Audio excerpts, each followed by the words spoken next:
ओम शांति। आज 12 नवंबर 2024। आज का ईश्वरीय महावाक्य है, मीठे बच्चे बाप आए हैं तुम बच्चों का श्रृंगार करने। सबसे अच्छा श्रृंगार है पवित्रता का। आज का प्रश्न है, पूरे 84 जन्म लेने वालों की मुख्य निशानी क्या होगी? उत्तर, पहला नंबर है, वह बाप के साथ साथ टीचर और सदगुरु तीनों को याद करेंगे। ऐसे नहीं बाप याद आए तो टीचर भूल जाए। जब तीनों को याद करें तभी कृष्णपुरी में जा सके, अर्थात आदि से पाठ बजा सके। उन्हें कभी भी माया के तूफान हरा नहीं सकते। ओम शांति। बाप पहले बच्चों को कहते हैं, यह भूल तो नहीं जाते हो, हम बाप के आगे, टीचर के आगे और सतगुरु के आगे बैठे हुए हैं। बाबा नहीं समझते कि सब कोई इस याद में बैठे हैं, फिर भी बाप का फर्ज है समझाना। यह है अर्थ सहित याद करना। हमारा बाबा बेहद का बाप भी है, टीचर भी है और बरोबर हमारा सतगुरु भी है, जो बच्चों को साथ में ले जाएगा। बाप आए ही हैं बच्चों का श्रृंगार करने। पवित्रता से श्रृंगार करते आते हैं, धन भी अथाह देते हैं। धन देते ही हैं नई दुनिया के लिए, जहां तुमको जाना है। यह बच्चों को याद करना है। बच्चे गफलत करते हैं तो भूल जाते हैं। वह तो पूरी खुशी होनी चाहिए, वह कम हो जाती है।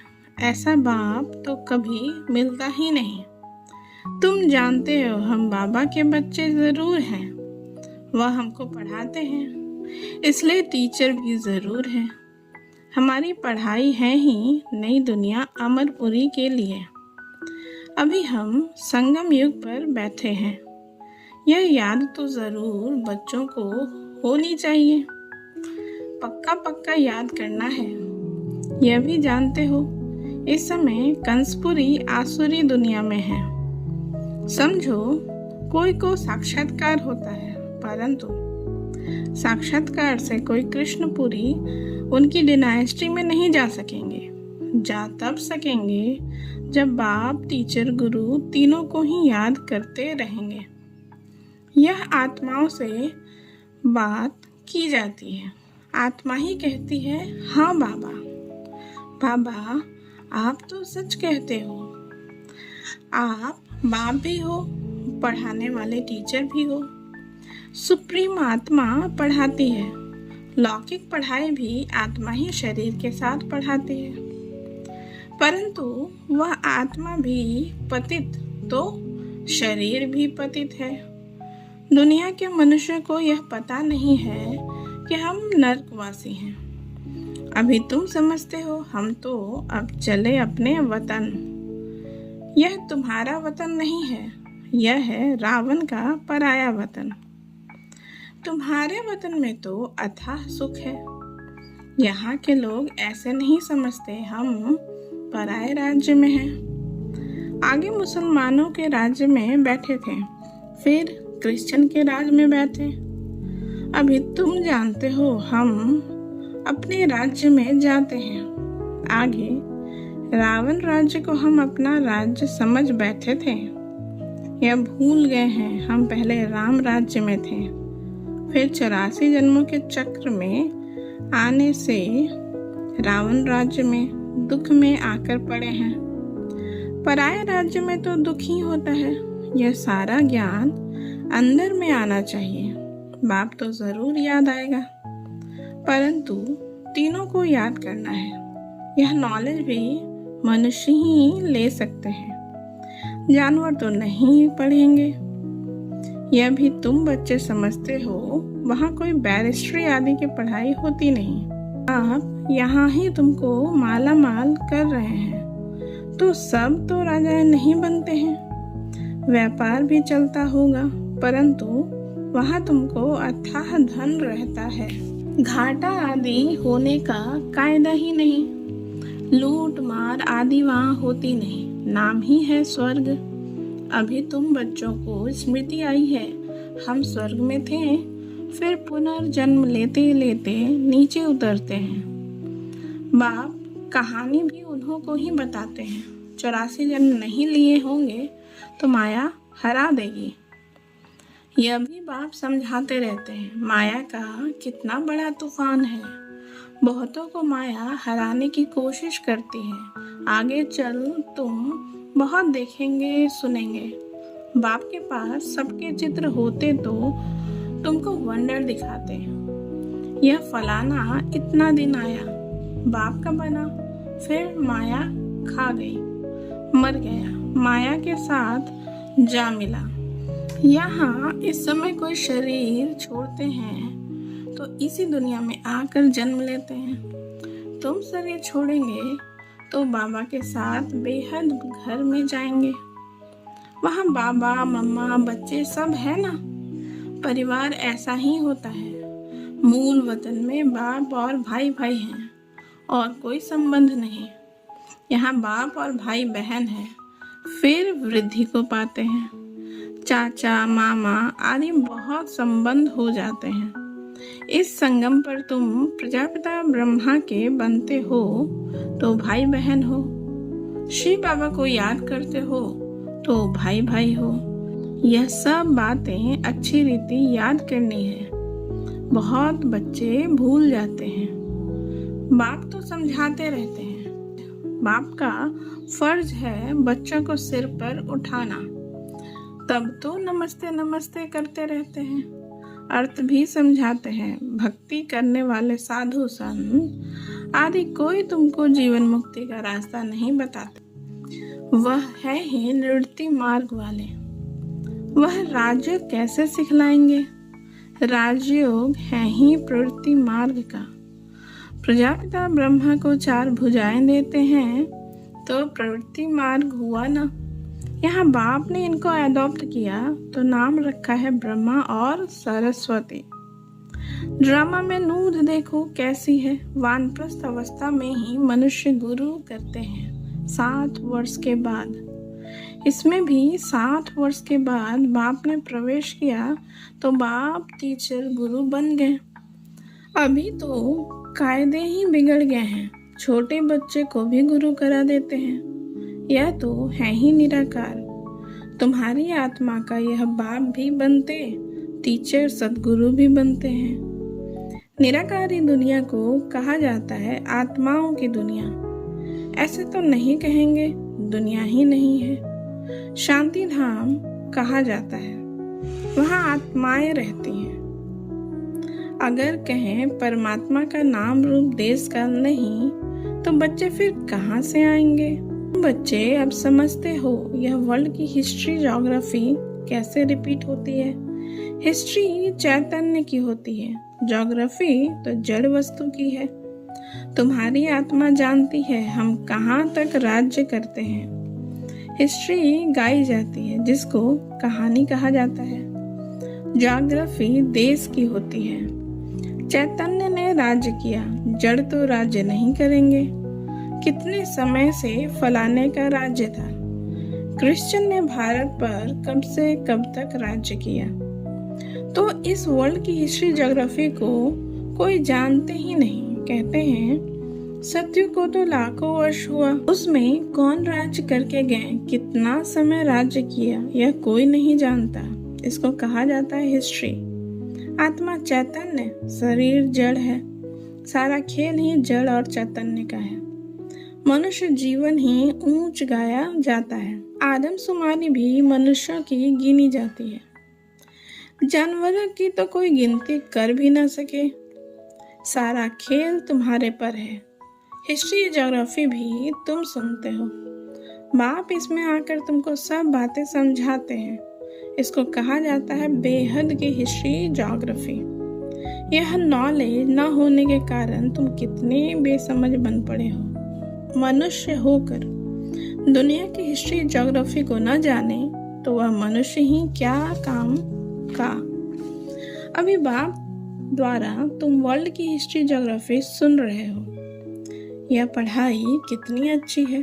कौन पढ़ाते हैं? बाप ही ऊंचते ऊंच पद दिलाने वाला है।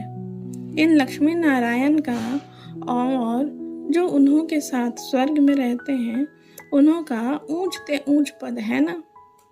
वहाँ बैरिस्ट्री आदि तो करते नहीं, वहाँ तो सिर्फ सीखना है। हुनर न सीखे तो मकान आदि कैसे बने?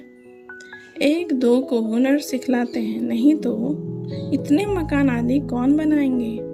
आप ही तो नहीं बन जाएंगे।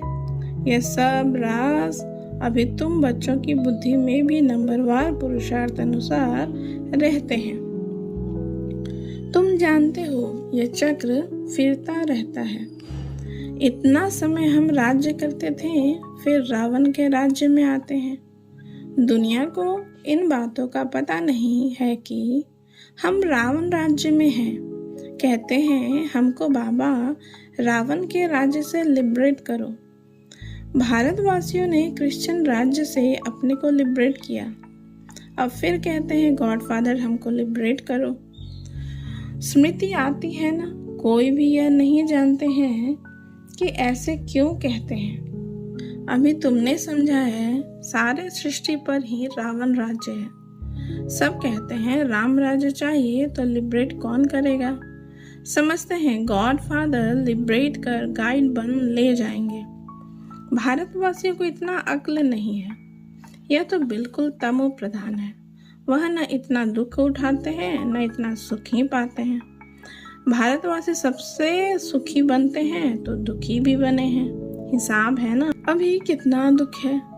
जो रिलीजियस माइंड है वह याद करते हैं ओ गॉडफादर लिबरेटर, तुम्हारे भी दिल में है बाबा, आकर हमारे दुख हरो और सुखधाम में ले चलो।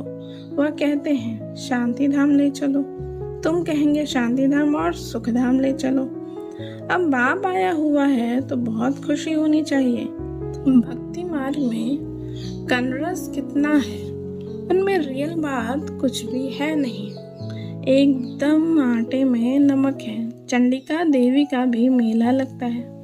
अब चंडियों का फिर मेला क्यों लगता है? चंडी किसको कहा जाता है? बाबा ने बताया है चंडाल का जन्म भी यहाँ के ही लेते हैं। यहाँ रहकर खा पी कर कुछ देकर फिर कहते हैं हमने जो दिया वह हमको दो। हम नहीं मानते, संशय पड़ जाता है तो वह क्या जाकर बनेंगे। ऐसी चंडिका का भी मेला लगता है। फिर भी सतयुगी तो बनते हैं ना। कुछ समय भी मददगार बने तो स्वर्ग में आ गए। वह भक्त लोग तो जानते नहीं, ज्ञान तो कोई के पास है नहीं। वह चित्रों वाली गीता है। कितना पैसा कमाते हैं आजकल चित्रों पर, तो सब आशिक होते हैं, उसको आर्ट समझते हैं। मनुष्य को क्या पता देवताओं के चित्र कैसे होते हैं। तुम असल में कितने फर्स्ट क्लास थे, फिर क्या बन गए हो। वहाँ कोई अंधा काना आदि होता नहीं। देवताओं की नेचुरल शोभा होती है, वहाँ नेचुरल ब्यूटी होती है। तो बाप भी सब साक्षात्कार। फिर कहते हैं बच्चे बाप को याद करो। बाबा बाबा भी है, टीचर सदगुरु भी है। तीनों रूप में याद करो तो तीनों वर्ष मिलेंगे। पिछाड़ी वाले तीनों रूप में याद कर नहीं सकेंगे, फिर मुक्ति में चले जाएंगे। बाबा ने समझाया है सूक्ष्म तन में जो कुछ देखते हो यह तो सब है साक्षात्कार की बातें। बाकी हिस्ट्री ज्योग्राफी सारी यहाँ की है। इनकी आयु का किसी को पता नहीं है। अभी तुम बच्चों को बाप ने समझाया है, तुम फिर कोई को भी समझा सकते हो। पहले पहले तो बाप का परिचय देना है। वह बेहद का बाप है, सुप्रीम। लौकिक बाप को परमात्मा व सुप्रीम आत्मा कभी नहीं कहा जाता है। सुप्रीम तो एक ही है जिसको भगवान कहा जाता है। वह नॉलेजफुल है तो तुमको नॉलेज सिखलाते हैं। यह ईश्वरीय नॉलेज है, सोर्स ऑफ इनकम। नॉलेज भी उत्तम मध्यम कनिष्ठ होती है ना। बाप है ऊंचे ते ऊंच तो पढ़ाई भी ऊंचे ते ऊंच है, मर्तबा भी ऊंच है। हिस्ट्री ज्योग्राफी तो झट जान जाते हैं। बाकी याद की यात्रा में युद्ध चलती है। इसमें तुम हारते हो तो नॉलेज में भी तुम हारते हो, हार कर भागंती हो जाते हैं तो नॉलेज में भी भागंती हो जाते हैं, फिर जैसे थे वैसे बन जाते हैं और ही उनसे भी बदतर बाप के आगे चलन से देहाभिमान झट प्रसिद्ध हो जाता है। ब्राह्मणों की माला भी है, परंतु कईयों को पता नहीं है कि हम कैसे नंबरवार यहाँ बैठे। देहाभिमान है ना, निश्चय वाले को जरूर अपार खुशी होगी। किसको निश्चय है हम यह शरीर छोड़कर प्रिंस बनूंगा? सबने हाथ उठाया। बच्चों को इतनी खुशी रहती है? तुम सब में तो पूरे दैवी गुण होने चाहिए, जबकि निश्चय है। निश्चय बुद्धि माना विजयी माला में पिरवंती, माना सहजादा बनंती। एक दिन जरूर आएगा जो फॉरेनर सबसे जास्ती आबू में आएंगे और सब तीर्थ यात्रा आदि छोड़ देंगे। वह चाहते हैं भारत का राजयोग सीखे। कौन है जिसने पैराडाइज स्थापन किया? पुरुषार्थ किया जाता है, कल पहले यह हुआ होगा तो जरूर म्यूजियम बन जाएगा। समझाना है, ऐसी प्रदर्शनी हमेशा के लिए लगाना चाहते हैं। 4-5 वर्ष के बाद लीज पर भी मकान लेकर लगा सकते हैं। हम भारत की ही सेवा करते हैं सुख धाम बनाने के लिए, इसमें बहुतों का कल्याण होगा। अच्छा, मीठे मीठे सगीले दे बच्चों प्रति माता पिता बाप दादा का याद प्यार और गुड मॉर्निंग। रूहानी बाप की रूहानी बच्चों को नमस्ते। हम रूहानी बच्चों का रूहानी माता पिता बाप दादा को भी याद प्यार गुड मॉर्निंग। नमस्ते नमस्ते नमस्ते। थैंक यू बाबा, शुक्रिया बाबा। आज की धारणा के लिए मुख्य सार है, नंबर 1, अपार खुशी में रहने के लिए सदा स्मृति रहे कि स्वयं बाप हमारा श्रृंगार कर रहे हैं, वह हमें अथाह धन देते हैं। हम नई दुनिया अमरपुरी के लिए पढ़ रहे हैं।